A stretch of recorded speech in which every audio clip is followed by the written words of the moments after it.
سوال نمبر 4، کیا آپ جانتے ہیں کہ قریش کی تجارت موسم کے مطابق تھی؟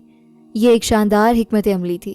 سوال، سورہ قریش میں رحلۃ الشتاء والصیف کی کیا حکمت ہے؟ اے، جنگ کے لیے، بی، کوئی خاص وجہ نہیں، سی، صرف سیر کے لیے، ڈی، موسمیات اور جغرافیہ کے مطابق معیشت کو ڈھالنا۔ درست جواب ڈی، موسمیات اور جغرافیہ کے مطابق معیشت کو ڈھالنا۔ رحلۃ الشتاء والصیف میں بڑی حکمت ہے۔ سردیوں میں یمن کی طرف کیونکہ وہاں گرمی ہوتی ہے، اور گرمیوں میں شام کی طرف کیونکہ وہاں ٹھنڈک ہوتی ہے۔ یہ موسمیات اور جغرافیے کے مطابق معیشت ڈھالنے کا سبق ہے۔ مکہ ریگستان ہونے کے باوجود دنیا کا ٹریڈ ہب بن گیا کیونکہ قریش نے جغرافیائی اہمیت کو سمجھا تھا۔ مکہ افریقہ، ایشیا اور یورپ کے درمیان تھا۔ یہ تجارتی راستوں کا مرکز تھا۔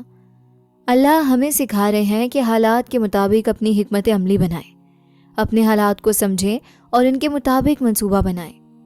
اگر اللہ کا ذکر سن کر آپ کے دل کو سکون ملتا ہے تو سبسکرائب کیے بغیر آگے مت بڑھیں۔ شاید یہی چینل آپ کے لیے سکون کا ذریعہ بن جائے۔